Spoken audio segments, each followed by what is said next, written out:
Welcome to Mike's Beer Channel on YouTube. Oreo. This is Oreo. She's one of our chihuahuas,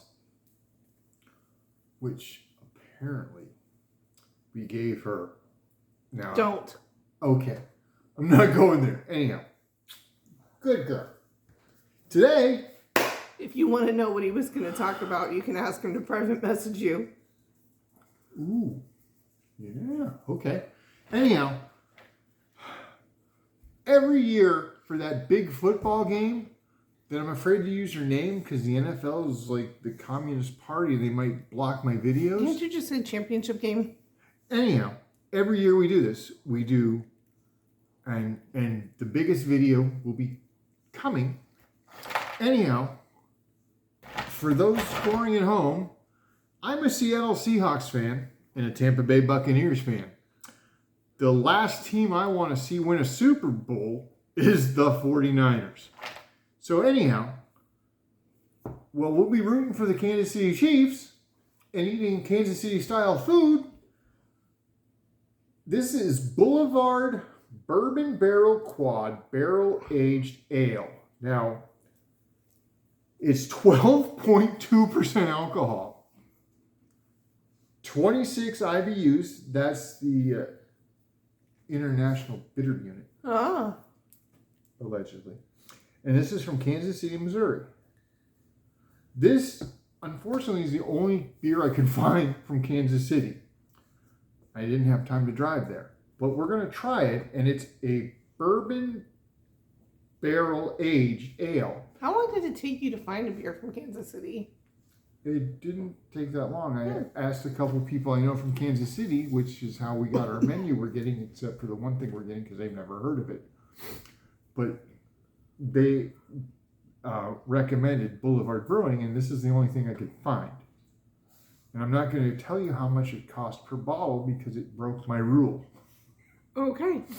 Anyhow, but it's 12.2% alcohol. So it's not very bitter.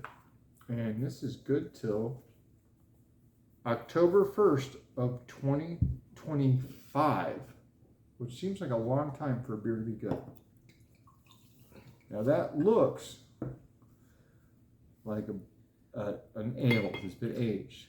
Actually, it almost looks like Yingling, but darker. It looks like a beer bottle. It does. I get more this time. That's all there is to it. That's new. Anyhow. Okay.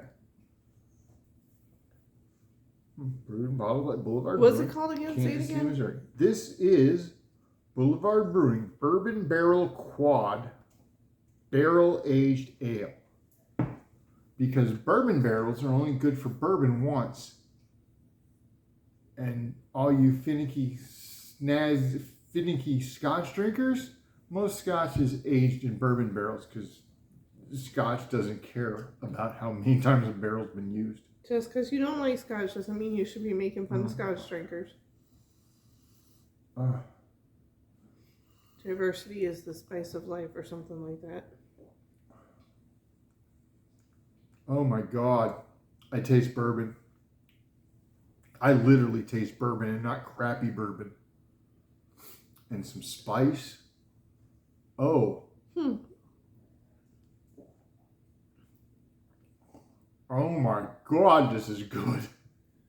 I feel like if you took this and some brown sugar, it would make a really good glaze on a ham or No, I literally any taste kind of barbecue sauce. Maybe. Well, barbecue's big in Kansas City.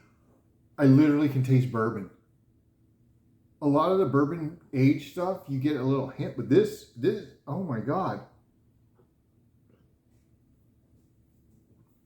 I'm even getting that burn and it tastes, I'm getting a strong bourbon aftertaste. I agree. It's like I might as well be drinking a glass of bourbon on the rocks. I'm also not a big fan of bourbon. Oh my goodness. Although I like bourbon barrel wine. This is delicious. Oh my goodness. I'm not going to tell you how many videos we shot today, but this bad boy's over 100 too. I'm going 105. Huh. This is delicious. Oh my goodness. I'm not surprised you went that high, but I probably wouldn't have gone that high. If you like... I kind of feel like it is leaving residue in my mouth. Like it's lining my mouth. So it's not very thirst quenching at all to me. Oh no, but it's very bourbon-like. This is the most bourbon thing I've ever drank that wasn't bourbon. Because I buy you all the bourbon barrel aged wines because you seem to like them, and I've tasted them and they're really good. I feel like I can't quite swallow it. Like I'm swallowing and then there's still some in my mouth. Is that weird? No, it sounds I weird don't think to you. so. No, I don't think but to you, you weird. Like it so much that you're okay with that. But I kind of want to be able to swallow it and. I'll be honest, it's almost like I'm drinking a bourbon on the rocks. Huh. This is really good. This was worth the ridiculous amount of money you paid for one bottle. $5.49. Ouch. That's the second most expensive beer I bought. I just made up a new word. Ouch. Wouch. Ouch. It's the second most expensive beer I bought for Mike's Beer Channel. Oh, actually, hang on. That Goose Island. No, I got the Goose Island one. Oh, I don't think this is thirst quenching at all. Oh, God, no. Not in the slightest bit. No, but I could sit and sip this all night by a campfire. Or, you know what this would go good with? A big old piece of prime rib, medium rare. I thought you were going to say a cigar. With a big potato. Well, I can't smoke cigars anymore. That doesn't mean that you couldn't. It would really go good with a cigar, but I can't do that anymore. That's not important. This is delicious. I gave it a 105. This is delicious. Oh my God! I gotta find this in a 6-pack. You gotta win the lottery. Well, if I could find it in a 6-pack, see, the guy I know from Kansas City said you can get this in Kansas City. It's like a $11 6-pack. So I don't know how to get to Kansas City. We're gonna have to do a run at some point because there's a lot of beer I want to try that we can't get in Florida. Anyhow, I'm getting way off the subject. Like, subscribe, smash the notification button, and my God, if you find this, you need to try this. Although, I'll be honest, if you don't really like bourbon, you're probably not going to like it. Because the thing with bourbon is you can find a good, tasty bottle of bourbon for $20. You can't find a tasty bottle of scotch for $20. You can't find a tasty bottle of Irish whiskey for $20. God knows you can't buy anything from Canada that tastes good for $20. I can't buy much of anything for $20 anymore. But let's not get into that. Until next time.